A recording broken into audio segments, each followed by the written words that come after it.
York's classic rock, Q1043.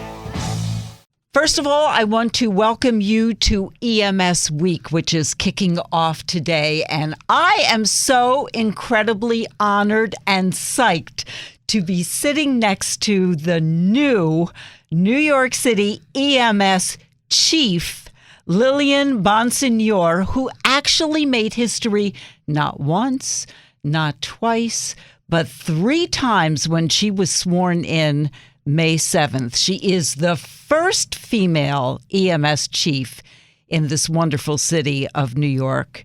She is the first woman in the FDNY to achieve 4-star status. And she is the highest ranking FDNYer who has announced as a proud member of the LGBTQ community. Congratulations, Thank Chief. you so much. Thank you. It's such an honor to be here this morning.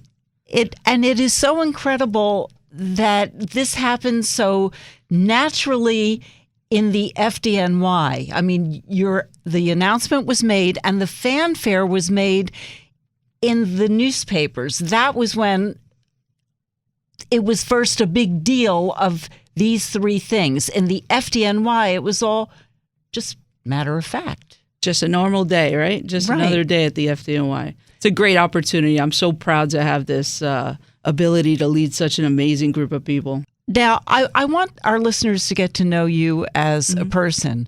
How did you end up working for the EMS? What were you like as a child? Just tell us about yourself. It's actually a pretty funny story because I never really had any intention of working for EMS. I was, I was born and raised in the Bronx. I was the oldest of 4 kids. My mother was a single mom. She struggled to make it. It wasn't always easy for us. But I always had very strong women that just happened to appear in my path, and I could not thank them enough. I mean, and these people really had no reason to invest in a child from the Bronx. You know, they really had no reason to do this, but for some reason they just found me and took an interest and really kind of shaped my future. So, you know, I became a young mother. I was at 18 years old. I had my first daughter. I have 2 beautiful daughters. Were you a single mom or a married mom? I started out married, but when you're 18 years old, that doesn't last very long. So by the time the baby was born, you know, I was no longer, I was divorced and moving forward with our lives together. So I was a single mom at that point. And you know, it was difficult. I worked a lot. How old were you when you became a single mom, when the divorce was? I was 18, so I got married very young at like 17. By the time I was 18, you know, when you're 17, you do crazy things like that, right? But maybe you did. Yeah, I certainly did. But I got to tell you, I would not change a thing because I think every moment of my path has led me here, and I appreciate the hardships as well as the good times. But so I was working, you know, just trying to really make ends meet. It was very difficult. I had a new baby. I was, you know, trying to get things done. I was actually working in retail, and I was the youngest manager of the entire chain. And what was the chain? It was Lecter's Houseware. I don't know if you remember that. Vaguely, yeah. Right? It was a pretty cool store. I liked it. It was up in Yonkers. You know, it was pretty cool. So a female first again? Yes. Or the youngest. Starting? The youngest. The youngest. Okay. I don't think the female got the ticket there, but certainly I was the youngest in the chain. So, you know, I left that, and I had always intended on going into medicine. I wanted to be a doctor. And one of these women who took an interest in me happened to be my personal pediatrician. So she always encouraged me to get involved with medicine. And at a certain point after I left the retail business, she just said, listen, it's time for you to get into medicine. I want you to go take an EMT course at St. Vincent's School of Nursing down the Village. I'll even pay for it. It's time you get into medicine. You do this for a summer, and then you'll go, you know, you'll pursue your career as a doctor. And I didn't even know what an EMT was, but I trusted her with everything I had, so I just went with it. You know, I said, okay, I mean, if you think this is a good idea. So I took this EMT course, and I ended up working for a private ambulance for a couple of years, and then the city hired me. So I figured, okay, I'll do this, you know, for a summer. And it's turned out to be the most amazing summer job I've ever had. And I'm finishing up my 28th year here now. So, you know, the fact that I had that encouragement along the way really changed the course of my life. Well, it was your doctor. I mean, Yeah. if your doctor wouldn't have, she actually paid? Well, I think she offered to pay, but I was a little too proud, so I kind of scraped together the money for the tuition, and I paid for it. The thing is, somebody believed in Absolutely. you. A stranger believed in me. Because, I mean, she was my pediatrician, but she had no reason to invest so heavily in my career or my path or my journey. And she wasn't the only one. There was an educator as well at my school. I met these women when I was 11 and 14 years old, and again, took an interest in me and really gave me a love for education, and the doctor gave me a love for medicine. And I ended up being a paramedic who was in charge of training.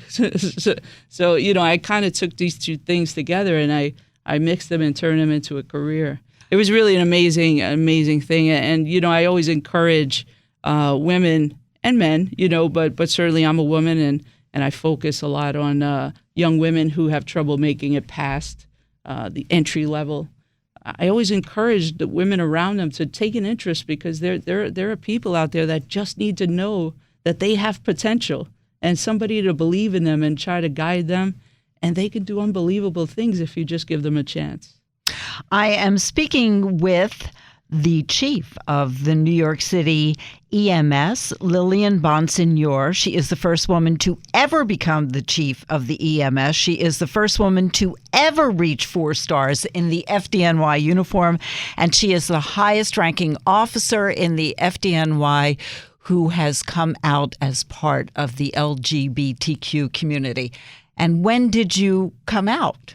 I actually came out when I was 30 years old. I was a little late in the game, but during the early years of my life, I was focused on raising my child, building my career. I actually got married to a wonderful guy and had another daughter. And, he's terrific. He's still terrific. We have a great relationship now. But then, I realized that things were just not, they just weren't working for me, and I couldn't figure it out. And then finally, when I had the opportunity to look at things and be real about them, it was obvious to me that, my interests were different. And he understood, and we remained friends. We shared children. So you first had to come out to him? Yeah. Well, he deserved it, right? We were married. Yes. So I was very honest with him and explained the whole situation. It wasn't easy. I think it was worse in my head than it actually was for real once I got the courage up to do that. But he deserved it. He was a good man, and he's still a good man. So, and then I met my wife actually in 2001, in January of 2001. It was a tragic year for the fire department, but she's gone through the whole thing with me. So, we're hitting in 18 years now. Wow, and we're happy, and everything's wonderful. So. Where were you September 11th? I was working at the academy, and I got deployed. We all did, and I went down to the trade center, and I worked down there. How long were you working down there? Oh, it was weeks. Okay, Yeah. so I have to ask you, because I just got such a stunning statistic from the FDNY that I actually checked 3 times to make sure it was accurate, because I could not wrap my head around the statistic. Mm-hmm.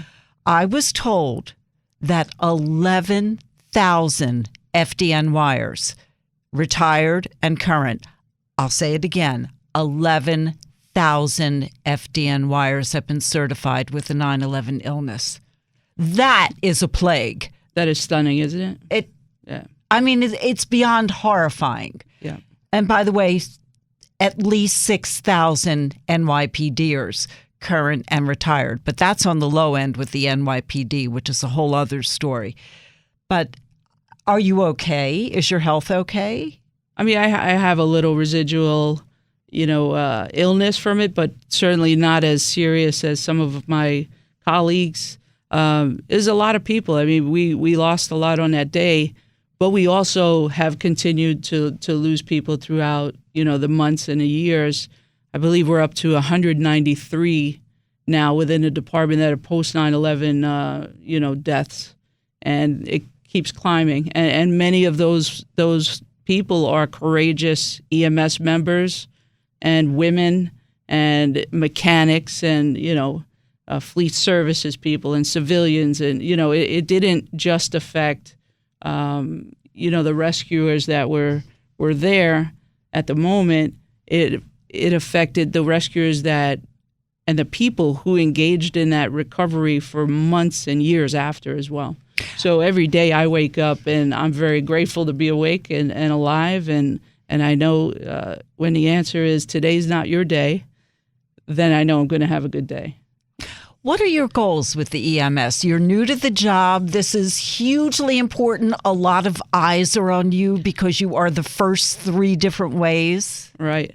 So, I mean, my first goal is I want people to really see EMS for who they are. We're a young service when you compare it to fire or police department. They have about 100 years on us. We're relatively young as a profession. But the people that work there are truly incredible people. And I want our communities to know that they're not just ambulance drivers, that they are highly qualified, medically trained professionals who are ready to go to your side at the moment's notice to save your life. And they have a very difficult job. And they're out there 24 hours a day, 7 days a week, no matter what the weather, no matter what the holiday. These are very dedicated people that all dedicate their lives to just serving others. They leave their own families in a time of emergencies to serve the strangers that live amongst us. And I think that's truly incredible. And I think my first priority is to make sure that people understand when you see an ambulance driving by, they're not going for coffee. They are going to save somebody's life. They are going to address somebody's illness. And minutes matter. Minutes matter. So, look at these folks as what they are. They are like your medical pit crew, right? So like things go wrong, they're rushing to your side to make sure that they could stop your clock, to make sure that you're going to be able to survive whatever event has taken over, whether it be a medical emergency or an accident or trauma. They're very qualified people, and they bring the emergency room treatment right to your side. So, we have a lot of work to do, but it's important that people recognize who they are. The assaults of EMS members are on the rise, and that's something that I can't understand. Who would want to hurt somebody who rushes to your side to help you? But is that really because of mental illness? Well, I think it's a lot of things. I think, we have to accept that in a profession like ours, we're showing up at somebody's worst possible moment. Right. So whether there's mental illness or just anxiety or fear or, anything like that, emotions like that can, it's hard to control at somebody's worst possible moment. Right. So we're generally not showing up for a party. We're showing up when things are so bad that you've called 911 and now you need our help. And except for maybe giving, birthing babies, right? That's a good one. That's a good one. That's a good call. But it could still be pretty scary for everybody involved, to be honest, right? So I'm not going to blame it totally on mental illness. People's emotions are very elevated during that period of time. Sometimes they don't understand that the work that we do requires us to stay on scene a little longer, and they may want us to move a little quicker and not really understand that we've already brought the emergency room to that place, and we have to have the opportunity to start our IVs and give our drugs and do the medical care that's required to stop that clock. Yeah.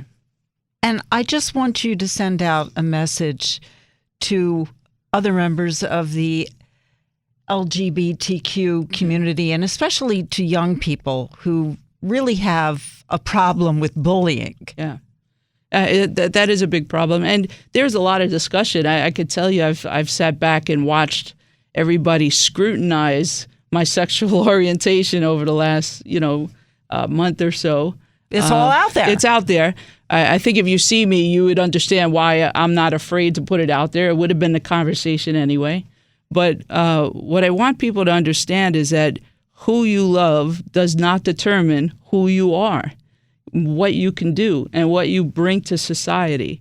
And the honest truth is it doesn't matter whether you agree or disagree with my lifestyle.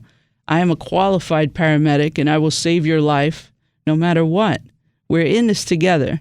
If you have an opinion or people have an opinion about you and you're a member of the LGBTQ community, that is their opinion. People have a right to their opinions.